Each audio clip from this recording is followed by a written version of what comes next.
Hi guys, welcome back to my channel. This is Catherine with The Perfect Place to Start, and today I have a super fun collab going on, and it is a Dollar Tree wreath collab put on by Crafty Weenie, and I'm doing it with some of my other friends here on YouTube. So make sure you go down into the description box, check out Crafty Weenie's channel along with the playlist for the other ladies' really fun Dollar Tree wreaths. I know you're going to get tons of inspiration today. So I'm going to be creating a sunflower wreath for today, and I'm using a new wreath form that I found at the Dollar Tree. So this is a round wreath form. You're also going to need some styrofoam circles, some zip ties, and some nautical rope. And then my Deco mesh and these little rubber bands came from Hobby Lobby. So this wreath form has tons of little holes in it, and when I did my research to find out what you make with this, it's designed, I think, primarily to make flower wreaths. Let me know down in the comments if you've ever used this and if you've ever seen it used for something different than a flower.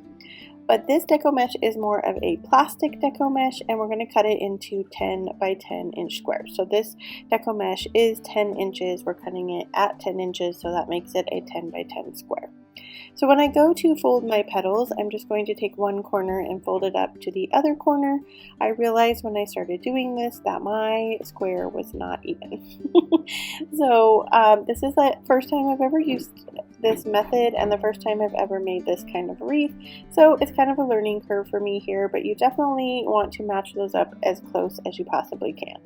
So then we're going to take one of these tiny little rubber bands, and if you have kids or grandkids, you might have seen them making bracelets out of these, but you can find them in the kids crafting area at Hobby Lobby. I think they also sell these at Walmart, and I'm sure they probably sell them at Joann's or Michael's. But we're just going to tie them off down here at the bottom and make like a little stem.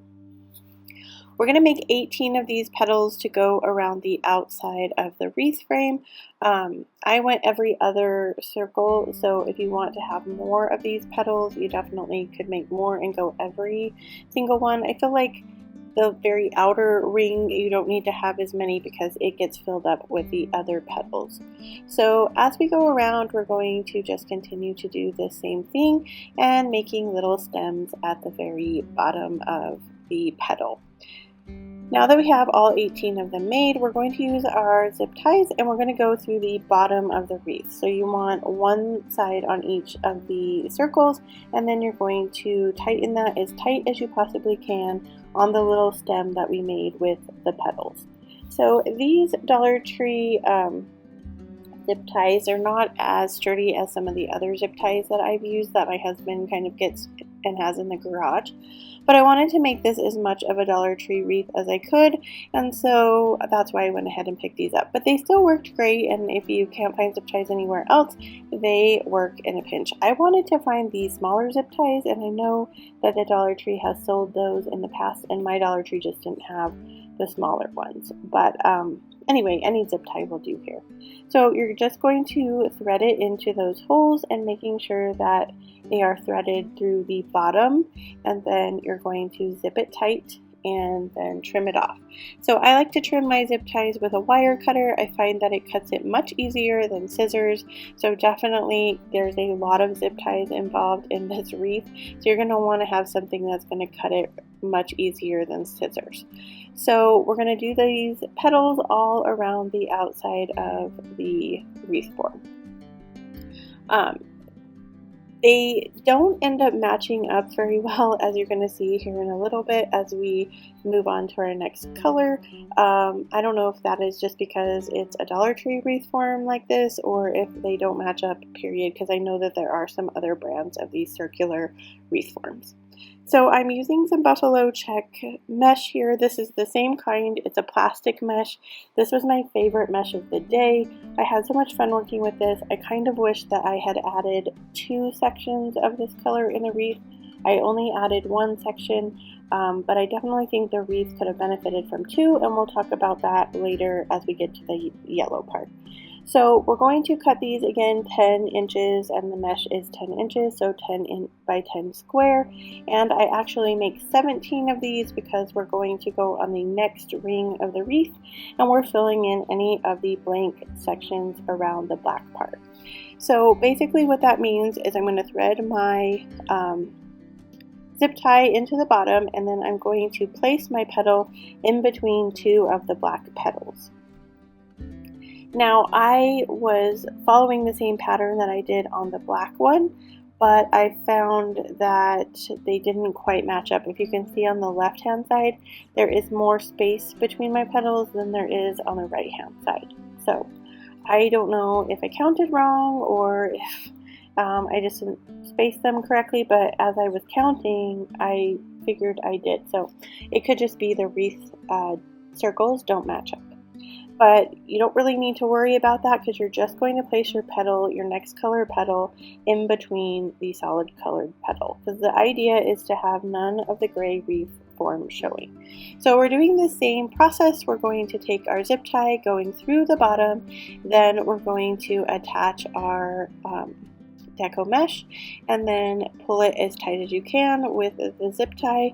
And what I found also with these zip ties is some of them would not move. I had to use my teeth to get it to actually move, which I know, keep your teeth, but anyway, that was the only thing I could get to make it kind of cinch together. So anyway, we're going to go ahead, continue that process all around this wreath form until we have one layer of our black and white Deco mesh. Now, I am measuring kind of with my center part to see how much of the yellow Deco mesh I needed. This is where I think it would have benefited one more layer of the black and white buffalo check mesh, because this yellow Deco mesh is kind of disappointing. So I don't know, pause the video here for a second, but I felt like this was very sheer Deco mesh, and so it was hard to get the coverage over the gray. Also, this is not as sturdy as the plastic Deco mesh, and so as you can see me cutting it here, it is not a 10x10 or a 10 by 10 square because it's moving.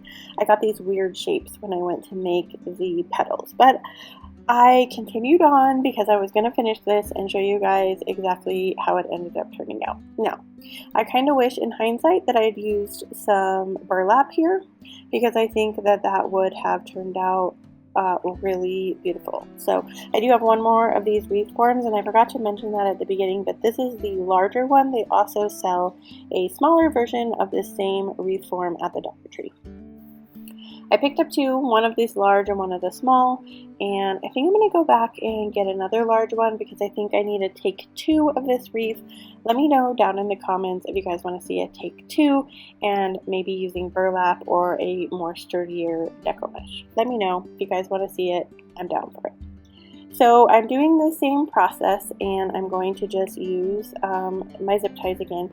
Now this time, because the Deco mesh was so sheer, I decided I needed to go every circle. So I'm I don't know how to explain that a little bit, but I'm reusing a circle. So if you can see right here, I'm going to put my zip tie in, and then I'm going to pull it in through the one that already had a zip tie in it. On the other two layers of the Deco mesh, I did not do that. Now, because I went so close together here, I did end up using this full roll of Deco mesh. And honestly, I could have probably used a little bit more, or I could have done another layer of black or another layer of the buffalo check. But I felt like the coverage of the yellow just isn't very good because it's so sheer. But anyways, we're going to go this full circle of the yellow Deco mesh, and then when we come back, I'll show you that it is kind of needing some extra space in there. So here we are back from that section of the yellow, and as you can see, it's pretty sparse, and I have a lot of spaces even though I went each of those circles. So I'm going to go ahead and go to the next row of the dots, and I'm going to put them in between the yellow petals. So just like I did the process of the black and white Deco mesh and the black Deco mesh, now I'm going to do that with just yellow on yellow. So I'm kind of overlapping them on top of each other. I only had enough Deco mesh to do these two rows. So again, I either needed more of the yellow to fill it in just a little bit more, or another row of one of those other two colors. I did have leftover deco mesh of the black and buffalo check, so I definitely could have done some more layers there. So now I'm just going to do the same process using my zip ties again, and I am kind of spacing this out a little bit more because I was worried I wasn't going to have enough of the yellow petals. So same process here, feeding your zip tie from the bottom into the 2 dots and then securing it really tight and moving on to the next petal. So for the middle of our wreath, we're going to use a styrofoam round that I also picked up at the Dollar Tree. They come 2 in a pack. And then we're using some nautical rope also from the Dollar Tree. So you're just going to use a lot of hot glue to get this to stick. I have a immensely hot glue gun and it was having a hard time getting the nautical rope to stick to the styrofoam. And usually my glue gun like melts everything. So I was kind of surprised that it was having such a hard time. So definitely give yourself some time to like hold on to it and press it down into the styrofoam. Also, make sure that you are in the middle of your round. I realized I wasn't, so mine not sticking kind of worked to my advantage because I was able to move it over and make sure it was in the middle. Now, when I do these like nautical rope wrapping things, I like to make sure that I put glue in each of the sections. I know not everybody does that, so it's definitely a personal preference, but I don't want mine to come apart or come unraveled, and so I do try to add as much glue as possible. Make sure though that your glue is not seeping up into the top because then you'll be able to see it and you don't want to be able to see any of the glue. Make sure you cover the entire circle, even on the sides, to make sure that you can't see it when it's hanging up. And then you're going to want to use copious amounts of glue here to stick it to the wreath form. My wreath form seemed a little warped, so I think that might have been the problem with why it was having a hard time sticking to it. But you're going to want to make sure you use a lot of glue here and hold it super tight so it adheres to the plastic wreath form. So here is the final look of this wreath. I think it's classy, beautiful. I love how it turned out. You guys let me know down below if you like how it looks. I definitely think a ×2 or a second chance here at this wreath form is needed because I had some difficulty using it and I was a little disappointed in the sheer deco mesh. So let me know if that is something that you guys want to see a round 2 of, and maybe what kind of flower you'd like to see. Don't forget to go down and check out Crafty Leanie's link to her channel as well as the playlist so you can get tons of inspiration from my lovely friends in the playlist. As always, wherever you are in your journey is a perfect place to start, and I will see you in my next video.